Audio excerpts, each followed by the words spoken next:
Hi, I'm Michelle Olivier, and you're listening to Hey, I Want Your Job, the podcast that looks at amazing jobs and what it takes to get them.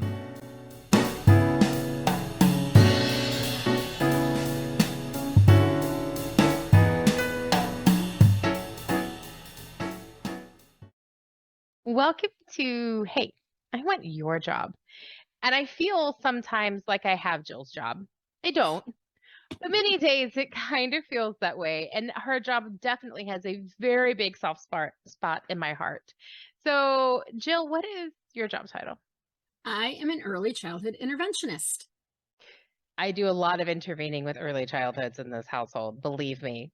Not in a professional capacity, definitely amateur status, but much intervening.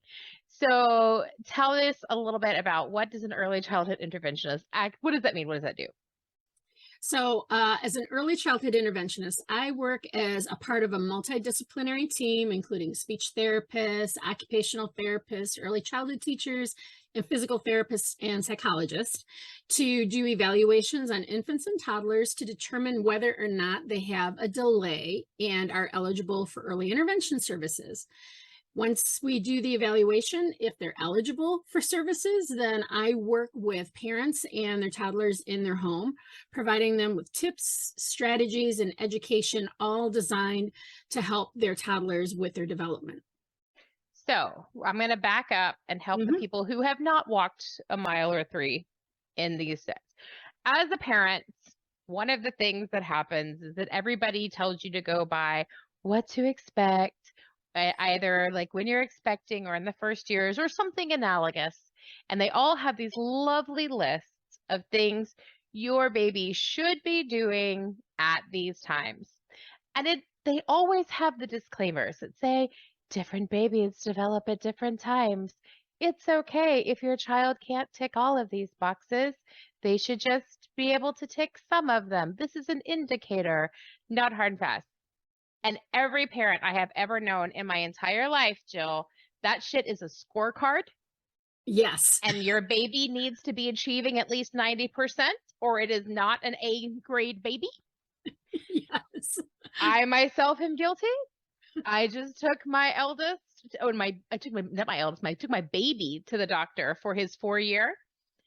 These are the words that came out of my mouth, and you know that I know better because I'm calling bullshit on myself, because we came home and I said, my husband was like, cool, everything great. I was like, yeah, the doctor said he's a tank. That's what he always says about our kids. I said, but he's a short ass. And my husband was like, what do you mean he's short? I was like, little bastard's only in like the 73rd percentile. And my husband was like, I mean, first of all, anything over 50th percentile by definition is not short. He's just less tall than his brother, who is in the 95th percentile. I was like, he's still like a C grade.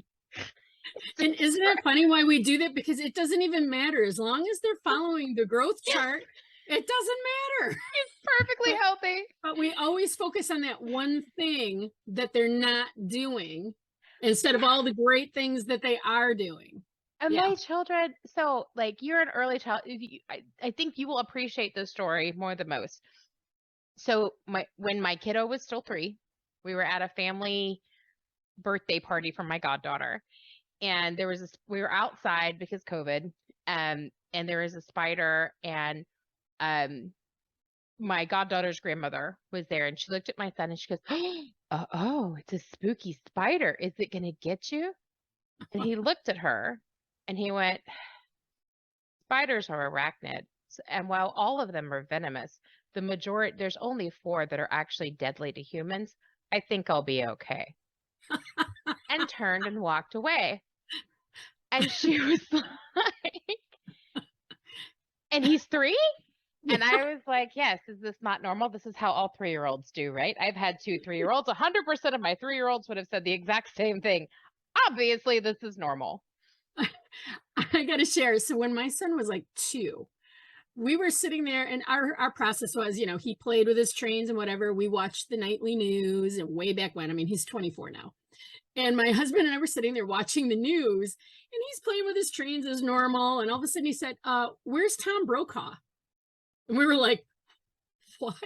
And he said, well, why is Brian Williams there? Where's Tom Brokaw? We were like, holy crap. He noticed that the normal anchor isn't there and he knows the sub's name. The things that they absorb are terrifying. Yeah, Terrifying. Oh my I God. love young kids. They are so brilliant. So, each and every one of them, they're so brilliant. the other day, my youngest came up to me. My youngest is close, most like me. So he's a massive introvert. My oldest, however, Captain Sparkle Pants, is all about look at me, look at me, look at me in everybody's face all the time. And as the only extrovert in our household, he has a hard road, right? Like, because the rest of us are like, oh my God, could you just stop touching us, please? Right. Can you take it down a notch? Or 50 notches would be great. So his best friend was over and they were sat playing and being, 6-year-old best friends. My youngest comes up to me at the kitchen table, snuggles up next to me and goes, Mama, bitches, am I right? And I was like, well, you're not wrong. But also, Mommy needs to be more careful what she says, because that was correctly used.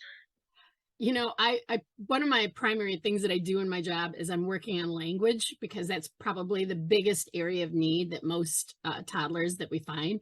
And I always tell parents, be careful what you wish for. We're going to get them talking, but when they do, and parents will be like, oh my God, Jill, he said this or he said that. And I'll be like, well, you wanted them to talk. So there you go. I remember vividly that when they were babies, and I was like, I just wish they could talk and tell me what is wrong with them.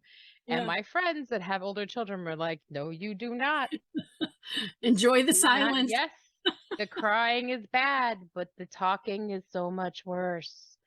And I was like, no. And I would still say, as irritating as they can be, Yeah, I would not go back to, right.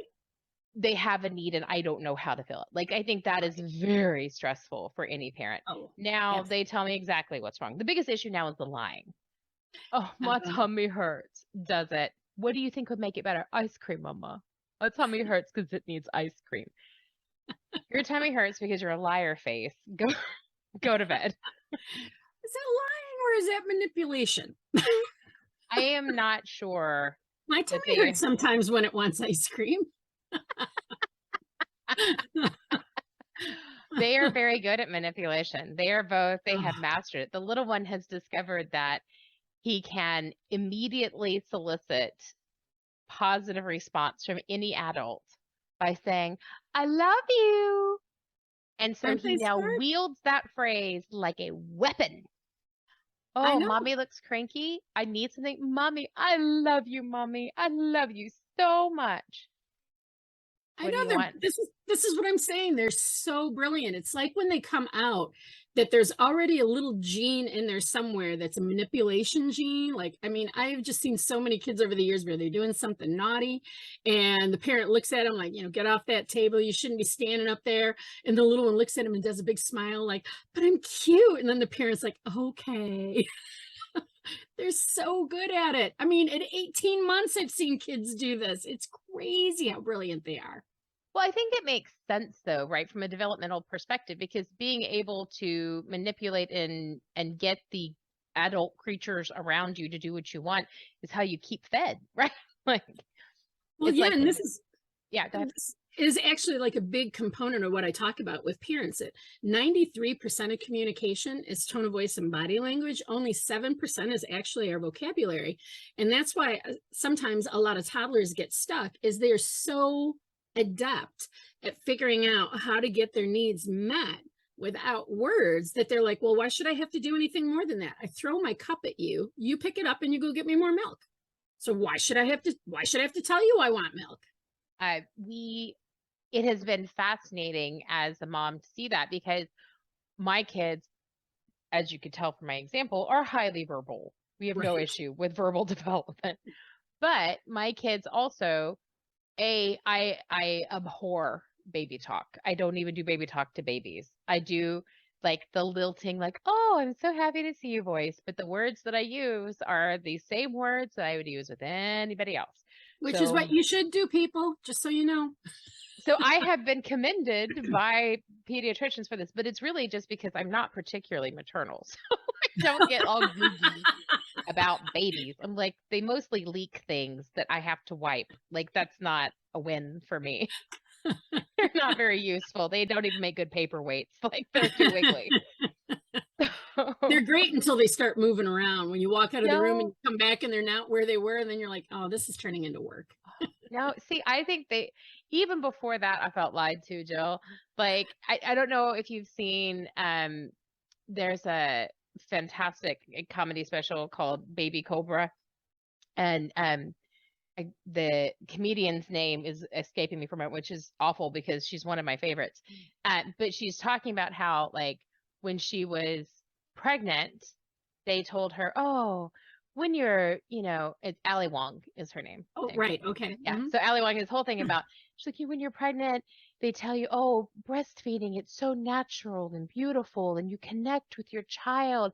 She's like, so I'm picturing like this giant lotus blossom in a calm lake, serenely lit, and me with my child bonding, beautifully.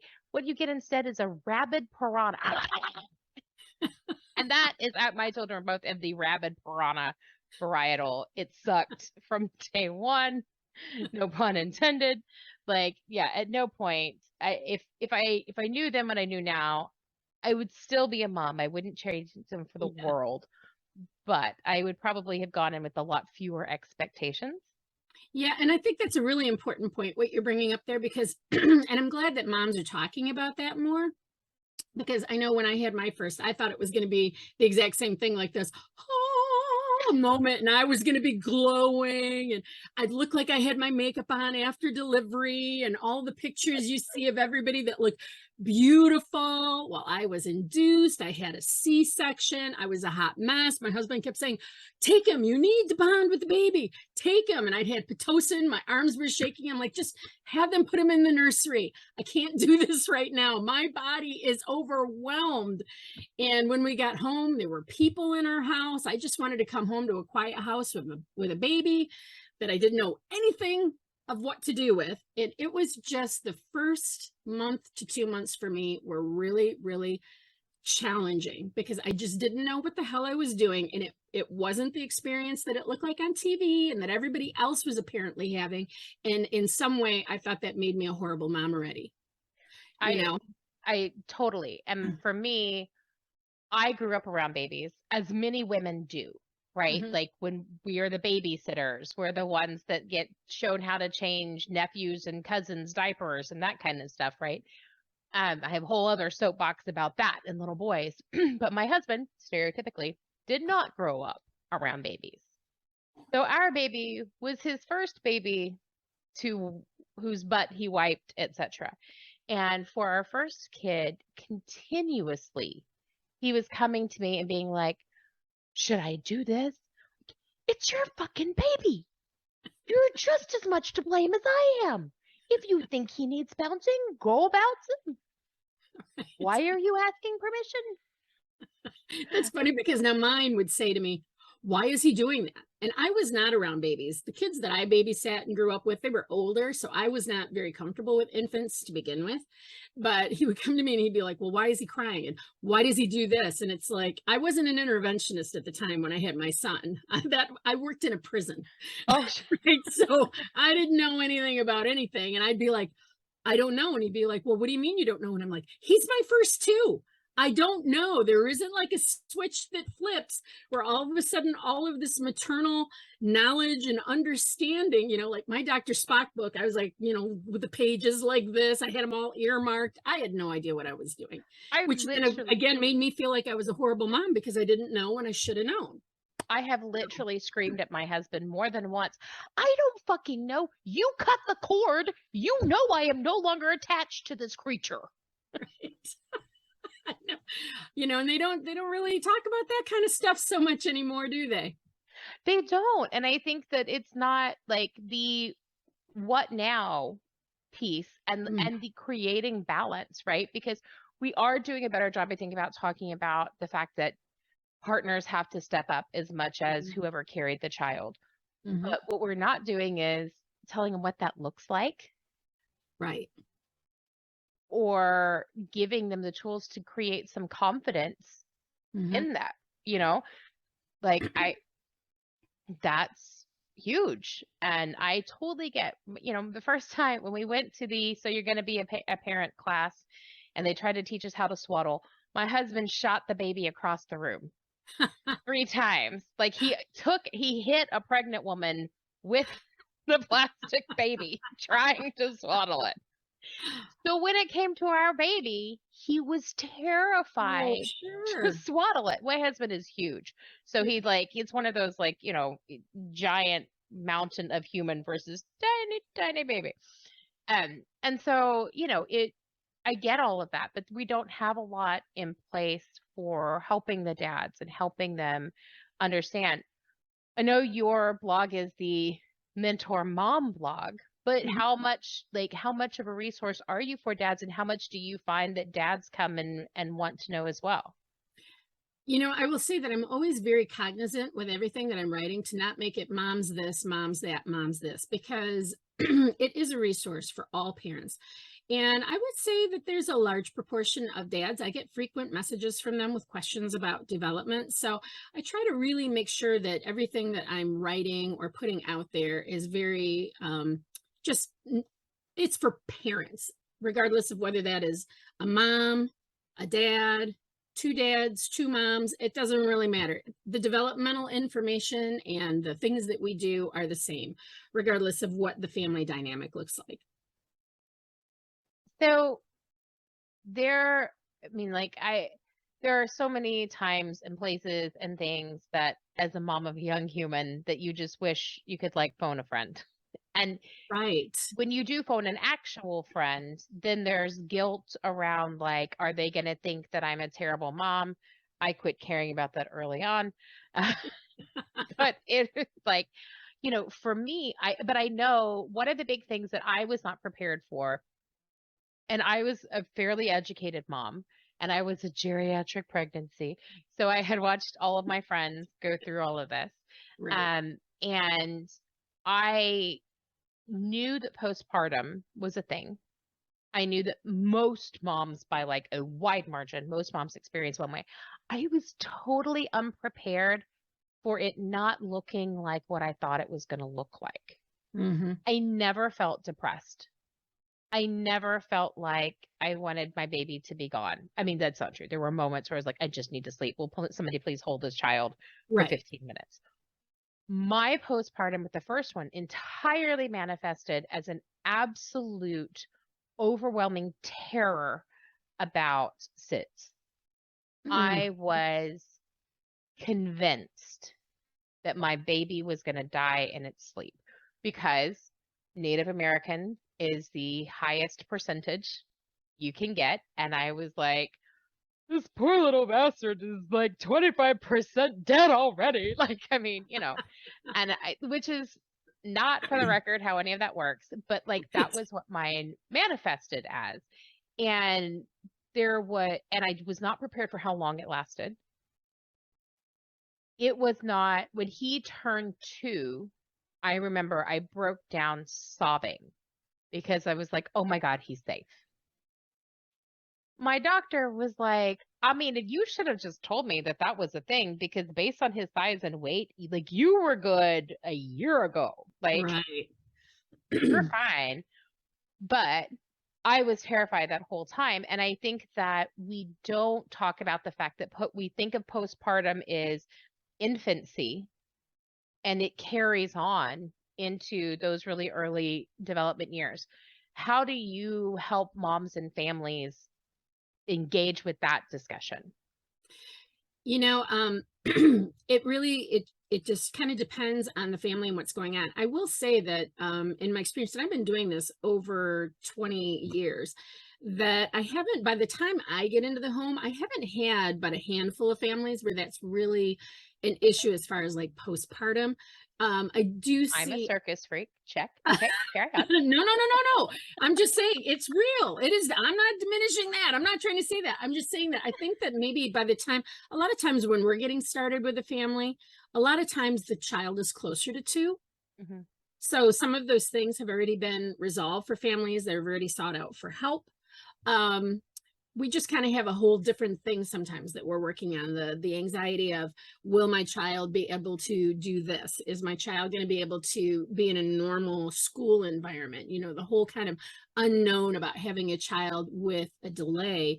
Are they going to catch up? What is this going to mean for their future? And, you know, the variety that we see in the role that I have. I mean, there are some kids who are very, very impaired, and it's going to be a very long and difficult road ahead for that parent. There are some children who are doing really, really well and move out pretty quickly. And then there's a bunch of kids that are kind of in the middle that might need a little bit of support or a little bit more support. So I think a lot of it is talking about really kind of almost like a grieving process for some families. As you're working through identifying what's going on with their child, and helping them recognize it's okay to be anxious, it's okay to be scared, it's okay to be frustrated, you know, and helping them understand that sometimes what's going on, at least in my experience, sometimes what's going on is more often related to a grieving process of the future and the unknown, that it is sometimes related to a postpartum. But that's just, again, because most of the kids that I start working with are 2. I think that makes so much sense. And because every mom, when you hold that baby for the first time and when you find out you're pregnant, your mind is like, they're going to take over the world. They're going to be like, everybody has a dream. Yeah. Do I know better than to do that? Of course. I had many scenarios prepared. Let me just be clear. Like, they have been everything. Yes. They're a blank slate. Yes. Right. But all of them involve some sort of excellence, some sort of, you know, extreme achievement. And I think that that's probably part of where that pressure around that scorecard thing comes in. How do you coach parents to quit seeing those lists as a scorecard and therefore seeing it as a failure when they're not getting an A? You know, I think a lot of it is just helping them understand developmental norms, understanding brain science, and also understanding that even though a child might be struggling in one area, that doesn't mean that they're not going to excel in another. I love that you said that, you know, that there are going to be these areas where it just, you know, they may not be a kinesthetic wonder, the kid who's going to be on the football team, but they may be a writer or an artist. You know, I mean, if they're struggling with the motor planning stuff, that doesn't mean that they can't do all sorts of great things later on and be in theater or, you know, drama or all of those things, or a musician, you know, and helping parents kind of accept where they're at now and understanding and letting go. A lot of times I find that there's kind of a hanging on to like, what did I do to cause this? You know, what did I do somehow to make my child have this happen to them? And I remember many years ago, one of the physical therapists I work with said, you know, parents want to know why, what's causing this. We may never know the why, but it doesn't change what we're doing now and what we're going to do in the future. So we got to sometimes let go of we may never know what happened or what caused this. All we can do is look at now and move forward. I know it is really hard. Well, you know, I think like anything, especially with parenting, 80% of it is mindset, right? 20% of it is the tools and the things we do. 80% of it is our mindset. You know, if we feel like we're failing and we're not enough and we're doing a miserable job, right? What are we bringing to the plate then? Right. And we all go through that, right? Yeah. Yes. We all go through that. But we really have to, I think, as parents, really, really, really work hard on our own mindset. That has to be a piece of it. And that's why I'm always telling parents, you cannot pour from an empty cup. You have to take time to refill your well. Because then if you don't, you have nothing to give your child. You're not giving them the parent that you want to give them. So I think that is such an interesting point. And there's this ongoing debate in my parental grouping that I would love to have you weigh in on that kind of speaks to that. So I'm going to set it up, and for a minute, you're going to think I've squirreled, and I haven't. I promise it comes back around. Okay. So as I'm sure you're much better aware than I am, even in a certain class and political leaning of parent, child-led parenting is the deal. When we made babies, I was like, I cannot do child-led parenting. I am a structure lover. Like I need Einstein makes the baby. Like I can't do that. And so my husband and I kind of sat down and we talked about it, and he's like, but I was like, no buts, no buts. If we are crazy because we're living some life that does not work for us, we cannot be good parents. So we made the very conscious effort, like intentional decision, that we were going to have a parent-led household that was as inclusive and supportive of child needs as we could allow while maintaining our own sanity. And that may or may not be in vogue or the recommendation at the moment, but it was what we needed to stay safe and stay sane. As our children have grown, what we have found is that people are like, oh my God, your boys are so easy to put to bed. Yes, I say go to bed, and they do. They ask for kisses. They ask for a reasonable, what I can classify as reasonable accommodation, because I'm an HR chick, right? So like, that's fine. Cool. You want a nightlight, you want a lovey, rock on. But I said go to bed, take your ass to bed. I don't care if you've decided you're tired or not. Whereas the child-led households are continuing to struggle. They have 6 and 7-year-old kids, but they have a 3-hour put to bed routine. Jill, I could not. Like, I cannot imagine that life. That would be so exhausting. And I don't understand how you would ever fill your cup if everything you do is driven by a tiny, ruthless dictator. I really don't understand how you fill your cup. So all of this comes back to the cup question. And my question is, if you are in a child-led household, anecdotally, it appears it is harder to fill that cup. What is your recommendation for people who want to have a child-led household and still want to be sane, if they're not going to take my path and just say, oh. Well, I'm going to tell you that the way I look at it isn't necessarily through a parent-led or a child-led. I think that as parents, what we need to do is we need to do what I like to call big picture parenting.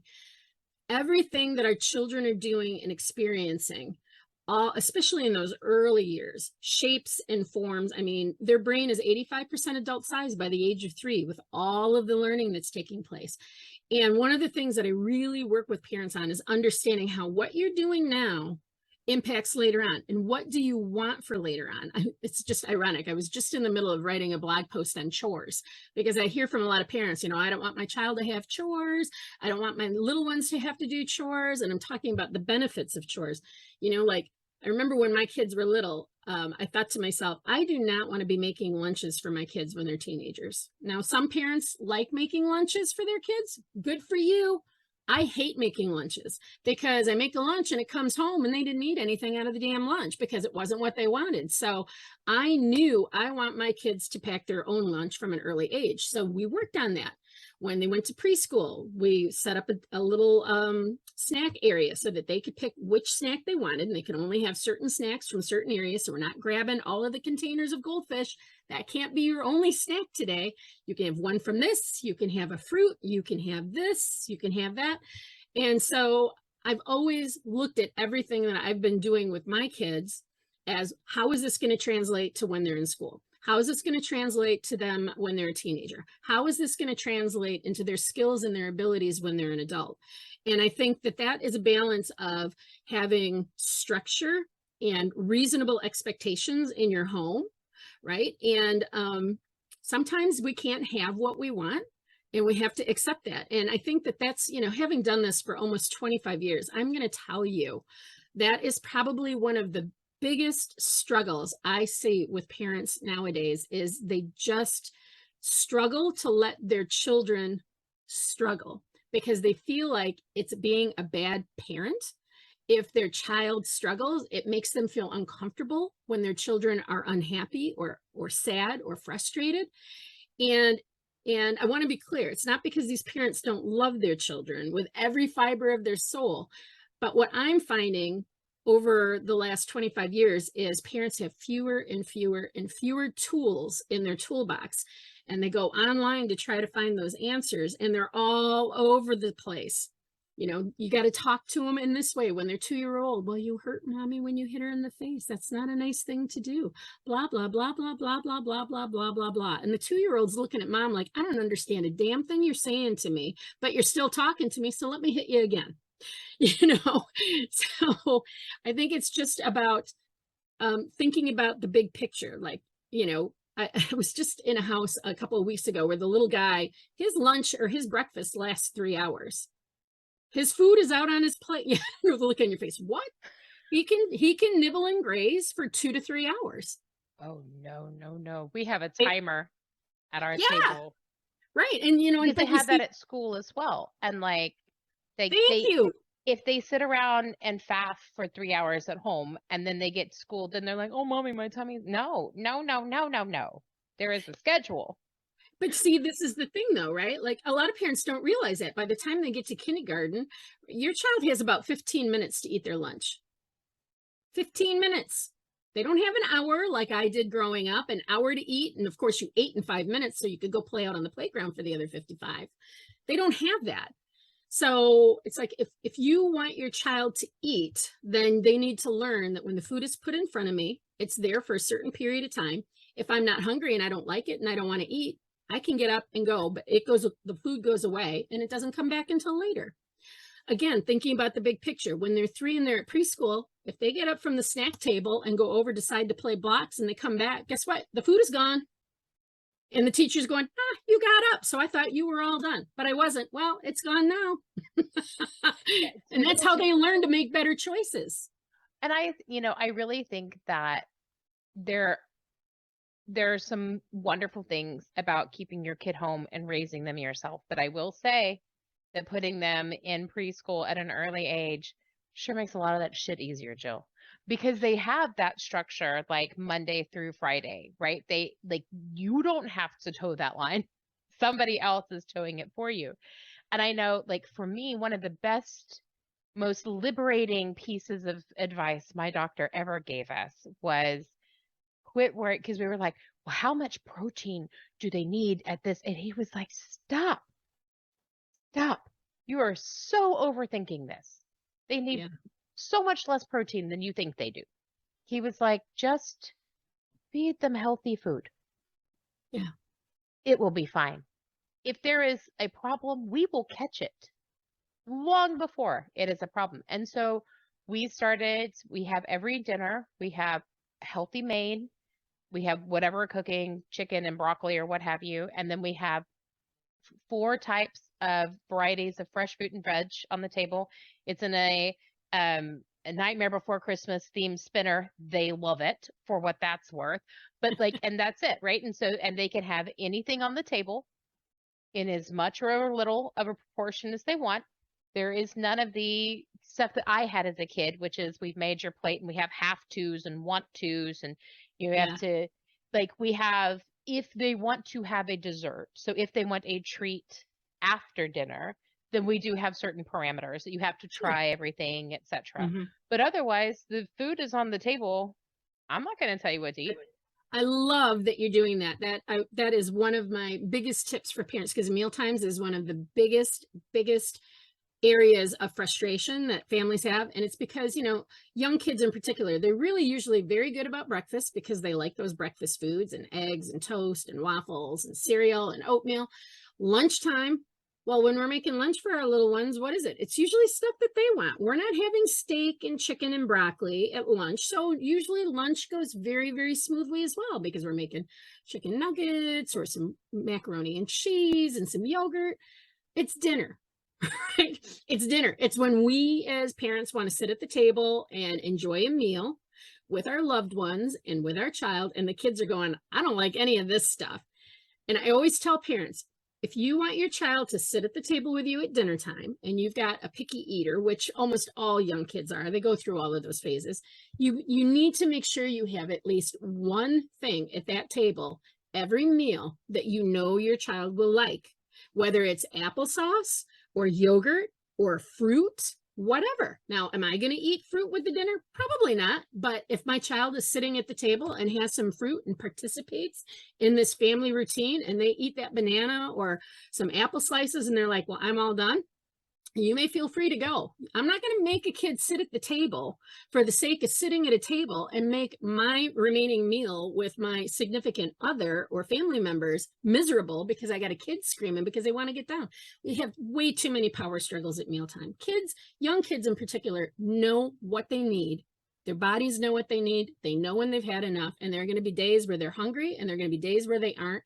And I don't want anybody shoving food in my mouth saying, try it, take it, take it, take it. I'd be really pissed off and be like, I don't even want to be around you right now. Right. But yet we do that stuff to kids. You know, eat that. You need to eat that. You're going to be hungry later. Let them figure out that they're hungry later. I remember when my son was about 2.5, he was the master of, I'm going to sit down and have this meal. I see what we got here. I don't like steak. I don't like potatoes. I don't like broccoli. Right. And he'd be like, I'm not hungry. And I'd say, okay, go ahead and go play up in your room and we'll call you when we're all done. What happens? 15 minutes after everything's put away, I'm hungry. Can I have a snack? Oh, what a bummer. The kitchen is closed for the evening. Oh, but I'm really hungry. Now it hurt as a mom, like, because you hate to see your babies hungry, right? Yeah. But I let him go all night long. And I'm thinking, oh, I wanted to crack and give him some graham crackers or an apple, you know. I'm like, come on, stick with it, Jill. You need to win this battle. So he learns to make good choices at mealtimes. And so it was the end of the night. I was tucking him in and I went upstairs and he's like, Mom, I'm just so hungry. I'm so hungry. And I said, well, we're going to have a super big breakfast tomorrow. Lots of different options, your favorite foods. I'm sure you'll choose to eat something then. He says, well, I'm going to starve to death. Again, like your boys, right? Really quite verbal and chatty and knew all the buttons to push. And I said, oh, you have 14 days before your body shuts down. I'm sure you'll choose to eat something before then. And the steam was rolling out of his ears. And I walked out and I had to shut the door. And I mean, as a mom, I'm feeling pretty bad, right? Like, Oh, yeah. I'm so hungry. Never had that issue again. He knew when the food is put before me, if I eat it, I eat it. If I don't eat it, I don't necessarily expect that I'm going to get anything else until the next day. And maybe that's a choice I want to make because I really don't like this and I want to go up to my room. So back to your macro parenting, you know, those were some of the things that we talked about at the very beginning. Like our big deals were we were not going to fight every single night when they had to go to bed. It was not going to be a thing for us. We value our time as a couple. We value our sleep. No. And we were not going to have fussy eaters. And so, and the dinner was for us not just about food. It was about family connection, and that was important. So we have, since they have been little, we are very blessed that we have this amazing grocery store in our area where you can try absolutely anything in the store. Oh, you nice. just ask and they'll give you a free sample of it. And we go every weekend, and we have done since they were literally the first thing that they ever ate that was solid food came from this grocery store. And anything they want to try in the store, they get to try. I take it back. Anything in the produce section that they want to try, they get to try. And any produce that they like, we buy and we take home. And then they're super excited. They're like, I picked out this purple cauliflower that we're having for dinner. Cool. And inevitably people come and they're like, your kids are excited about tomato salad. I was like, they picked out the heirloom tomato varietals for this evening's dinner. So yes, they are. And they're like, I've never seen that in a 3-year-old before. I was like, I don't know what to say. That's how we roll at my house. And so, but they are very adventurous eaters. They get very excited about picking out the fruits and vegetables to put on the table at night. They're like, I want to have the rambutans tonight. No way, it's zucchini night. Again, my understanding is this is not a normal argument between, small humans. So those things have gone really, really well, and like making it a game. But one of the things that we do get a lot of pushback from our friends, and I'd really love to hear your thoughts. Probably this is one we need to bend on. Nobody leaves the table until everybody is finished eating and you have been excused. So your kid who was like, I don't like steak, I'm out of here. And you were like, all right, go play. Not a thing at my house. We all stay at the table, but we talk, We play verbal games. Like, hey, who can tell me a predator that starts with a P? A python, right? Like, we play games, we sing songs. They're very into sea shanties at the table. Like, all of that. Like, it's fine that it is an embracive and like engaging experience. We go around the table every day and say one thing we learned and one thing we're proud of from our day, and everybody has to do it. And like the 4-year-old is like, I'm proud of the coloring I did. I was like, right on, little buddy. Cool. So, but others of our friends are very much of it's not reasonable to make my children sit at this table for 45 minutes or however long the family meal is going to be. What is your thought? Well, first of all, I love what you're doing there. I love everything that you're saying about the community that you're building at that table. And I think that that should be the goal, because we want to have those conversations. I mean, one thing that we know for sure from the research is that families that eat together at least once a day, their children are far less likely to get involved in dangerous activities like drugs and sex and all of that kind of stuff. So eating meals together at the table, I think, is really important. I think that it depends on a child's age. Like my son was 2 at the time, and trying to This get was him not shade from me on you at all. Right. No. Yeah. No, but like, I think you have to know what, and sometimes as a mom, there were days where it's like, I wanted him to go. I wanted him to go. I wanted to sit with my husband and not have to appease or try to whatever. So I think as parents, you have to find what works best for you and what works best for your family. Now, as our kids got older, they stayed for longer, and there was more conversation because they had more capacity to talk about their day. And it did become a routine. Our meals were, I don't know, usually about a half an hour long, I would say. And now I will say too, that there were some days where, maybe my daughter was at the table and she just didn't want to be there. And she'd be like, I just really want to go to my room. Can I be excused? And it was like, okay, because I'm not going to make her stay there if she doesn't want to be there and doesn't want to participate, because there are days where I don't want to participate. Right. But in general, the norm is and should be that we want to stay together at the table when we want to talk. We used to do a ritual where every night there was a special plate, and the kids got to pick who got the special plate, and whoever got that plate, then everybody had to talk about what things they think make that person so amazing and so awesome. I love that. That was one of our favorite mealtime rituals.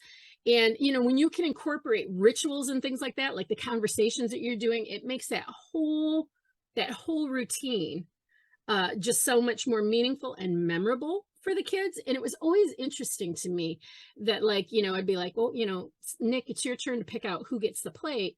And he would be like, well, I think Haley had a hard day, so I'm going to give the plate to her. I think she needs it. I mean, we're talking like 4 years old, 5 years old, but they are already that thoughtful to realize, where I think dad's really tired today. Let's fill his bucket, and give him the plate. So anytime you can involve rituals like that to keep things interesting for kids and keep them there longer till they really start to understand, like your kids clearly understand the value of being at that table. It's not necessarily about the food that I eat. It's about the connection as a family. They get really frustrated with their friends. They're like, why are you trying to leave? We haven't sung a single song yet. What are you doing? And their friends are like, I ate my 5 bites of blueberry. I'm done. And my kids are like, you're weird. I'm in. Let's go. What are we singing, Mom? But it is just a family cultural thing. One of the things that you just said that I know I struggle with, and I know probably all moms do, is when is it okay to break the rules? Because I find if our rule is that nobody leaves the table until everybody is done eating, I don't like people, Jill. I never want to sit at a table with 2 tiny humans who want my attention, and the guy that I married who also wants my attention, and whoever else has joined us. Like, I always want to go sit in a dark place and like put food in my face and then like go take a nap.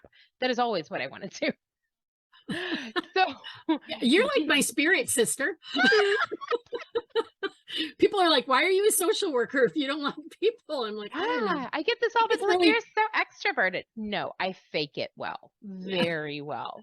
I am not. Like, let's just say if it weren't for my extrovert, my husband and I would have like been over the moon about the lockdown part of the pandemic. We were like, wait a minute, you're saying stay in our house and never see anybody?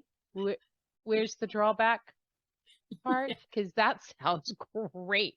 Can I get a mountainside and a goat? That'd be Right. like, that's totally us.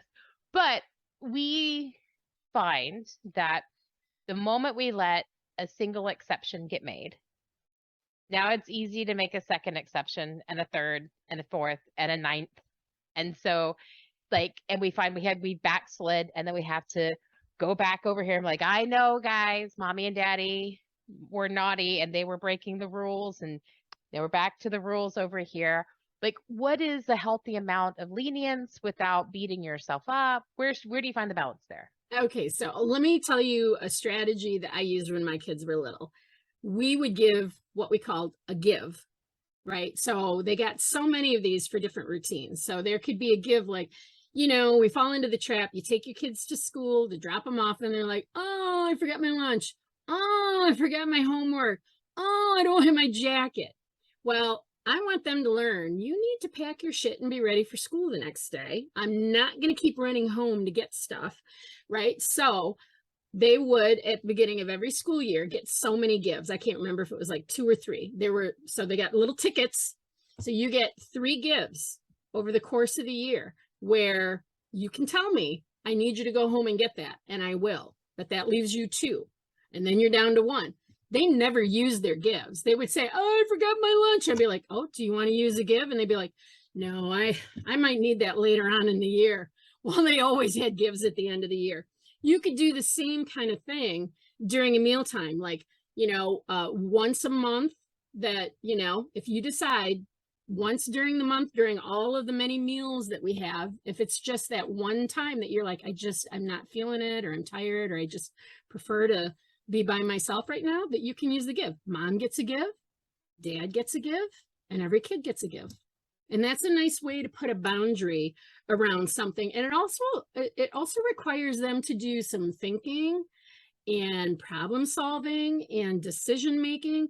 And it also allows them to know that they have that option. And a lot of times I find kids don't end up using them. They just like knowing they're there. That is a genius idea. You should totally do this for a living. But at what age is it okay? Because that sounds like a fairly complicated system. And the one with your kids in school, like obviously that's school-aged children.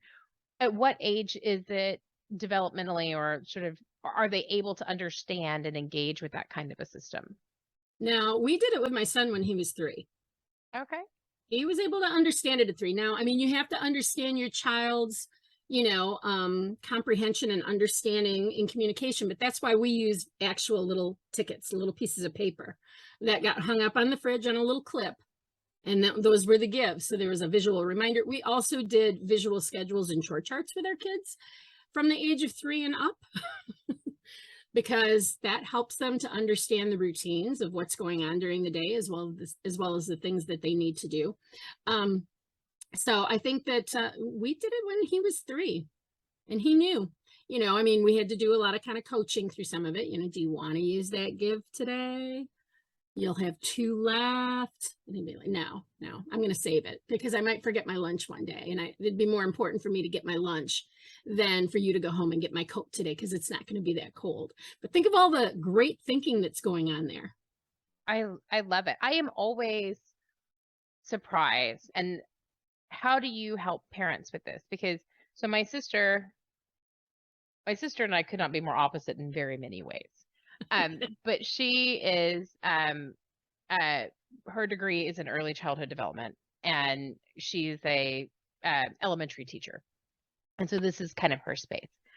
Her kids, from an independence perspective, Jill, holy shit.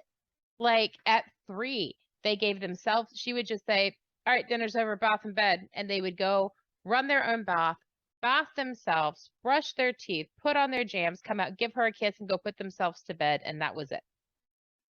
No arguments, no guff, all of that from like 3 years old on. My children, they run their own bath. and then they get distracted, and then they play in the bath, and then we go in and make sure that they're actually clean. And then they get themselves ready for bed, but they like to have us do it. And Mhm. it is one of the nicer parts of the evening, right? And so we lean in. But like when are kids able to be more independent? And what are the things that parents miss the most in terms of those opportunities? Does that make sense? Like, I know Yeah. that a lot of parents are like, oh, we can't start, chores until they're like school age. And you've just said, no, no, no, give your 3-year-old a chore. So, You can give a 2-year-old a chore, we're right? Montessori family. So our kids have literally, since they could walk, had Yeah. chores. So, Well, I yeah. mean, and it's a gradual process, right? Again, it's that big picture parenting, right? Like, what do you want them to be doing when they're 6 and 7? Do you want to be micromanaging? It's time to go get your shoes. It's time for you to pack your backpack. Hey, you need to put your homework in your bag. You need to brush your teeth. You need to wash your hands. Do you want to be doing those things? Because if you don't, the sooner you start, the easier it is. I mean, chores, I actually, in our house, we always called them a to-do list. Go check your to-do list, because as adults, that tends to be more of what we call it, as a to-do list. Like, I don't say I got to do my chores. I'm like, I got a lot of stuff on my to-do list. So it's really about setting that foundation and building habits, because that's really what it is, right? It's a habit. So, a 2-year-old can pick up toys. A 2-year-old can learn to brush their teeth. The difference is with 2s and 3s is we're doing it there with them. We're coaching, we're providing support as necessary. We're not doing all the work, right? We're supporting them in continuing to learn to be more and more independent, rather than us just pulling their pants up after we change their diaper. We teach them how to get your thumbs in, and now pull, pull, pull, and we can do hand over hand as we're teaching them how to do that. So it's really all about starting from a young age to help them develop those skills so that they can be independent. And I mean, there's just so many benefits. It helps them with their self-esteem. It helps them with learning how to manage their time later on. There's so many benefits to having young children have more responsibilities as they grow and learn. Plus, it makes our lives as parents a lot easier. I knew I didn't want to be cleaning my kids' rooms and making their beds and packing their lunches and picking out their clothes.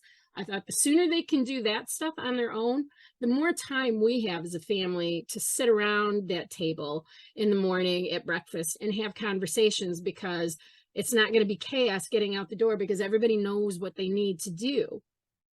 So I looked at it as not only was I preparing them for later on, but I was also affording all of us more time to be together doing what was more important to me, which was connection. And that's kind of, I think that's a much more elegant way, and more positive way of saying the way that I probably approach most of this is just like, I'm not interested in having my life inconvenienced because my children. And Right. so, we tend to be pretty punitive. Like, you're right, you don't have to clean up your toys, but if you leave them for me, I'm going to throw them away. So it's your choice. So I love that you do that. So when our kids were little, it was like toys need to be picked up by 8 o'clock, right? Before we start our bedtime routine or whatever. And they would be like, I don't want to. Hey, either you pick up your toys or I will. I don't care one way or the other. You decide. Well, the first time they chose not to pick up their toys, I was like, ooh, look, it's time for bed. And I came downstairs. Now, did I warn them? Oh, another hour. Ooh, you got a half an hour. Ooh, you got 15 minutes. No, we warn kids. We give them too many of these prompts, because guess what? That doesn't happen at work. Doesn't happen at school, right? Life doesn't give you 50 million chances to make a better choice. Came downstairs with my trash bag, shaking it out, flicking it. And I went around and started picking up stuff. And I said, well, you guys didn't pick up your choice, so I will. And then they were like, running all over trying to grab as many as they can. All I had to do was start coming down the stairs and crack that bag. And they were picking things up, and then they would learn. Eventually they were like, she doesn't even need to get that bag out, because we know. No, my kids are very aware. We just say, does mommy always do what she says? Always, mama. Please don't throw away my toys. That's what I thought. Go clean it. Your choice. As it turns out, if you take away things like their beds, they really believe you, Joe.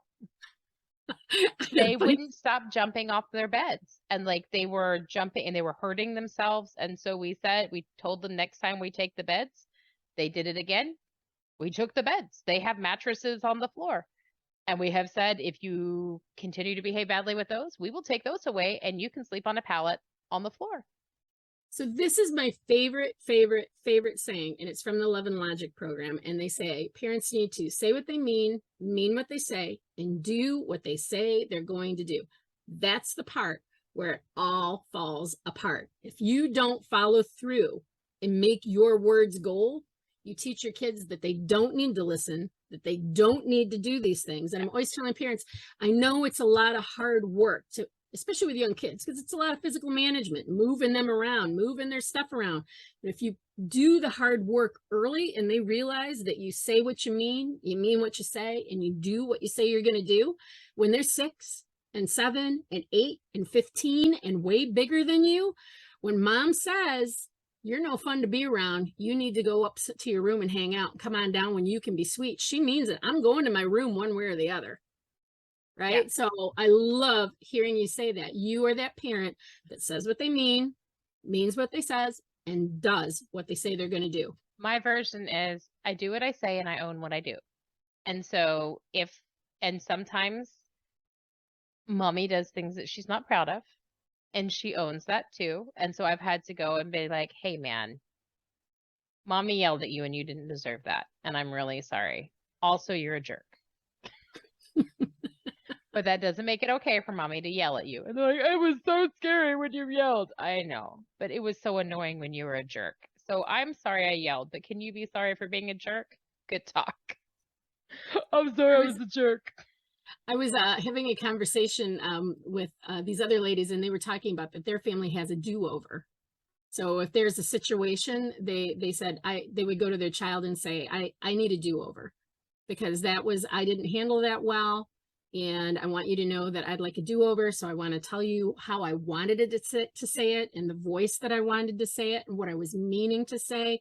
And I apologize for doing it this way, but this is my do-over. And then the kids were allowed to have do-overs because, right, they make mistakes, they say things. And I thought that was a beautiful way of being able to allow grace for making a mistake or handling a situation in a way that we don't want to, which happens all the time as parents, and usually when our cups are empty, right? Or we're super overloaded with enough stuff and we can't handle one more thing piled into our brain. And I thought the do-over was a really, really nice strategy that I wish I had thought of when our kids were little. I love that. I may steal that. That's a great. Isn't that great? I know. I told them, I said, I'm going to use that one, maybe with my grandkids. I don't know. Someday. Not now. So I cannot believe it. We are out of time. There is so many. I feel like I could talk to you for hours and hours. We have obviously all of the links to where to get your advice and how to reach out to you and all of that. But what have I not asked you that I should have asked you? Gosh, I don't know. I love talking to parents and answering questions and giving tips and strategies. So even though we talked a little bit about the early intervention piece, I think that there was a lot of great information on things that parents can do and consider as they're raising their kids. That's always my goal, is to have parents think now about how they can build the home and the lifestyle that they want with their family and the communication with their kids, so that later on, as they grow older, that we're raising responsible kids that are ready for the world when they get out there, because the world is just getting rougher and rougher and more difficult and challenging. So we've got to give them as many tools as possible to be prepared for that. And you are way ahead of the game, my friend. You're doing an amazing job. Oh, thank you. I don't feel like it most days, but I don't think any parent ever does. Like, no parent is like, yeah, I'm killing it. Like, never is that a thing. We're like, I didn't kill him today. Hooray! Hooray for another day of life. Thank you so much for joining me. This was amazing. You're a delight. Thank you, Jill. Oh, thank you so much for having me. You've been listening to Hey, I Want Your Job. For more information on how you can get your own awesome job, visit ONH Consulting at www.onhconsulting.com. We offer incredible resumes, no-nonsense career advice, and real-world tips for landing a job in today's market. Check us out on LinkedIn, Twitter, Facebook, and Insta for more insider information. Soon, you'll be hearing us say, I'm Michelle Olivier, and hey, I want your job.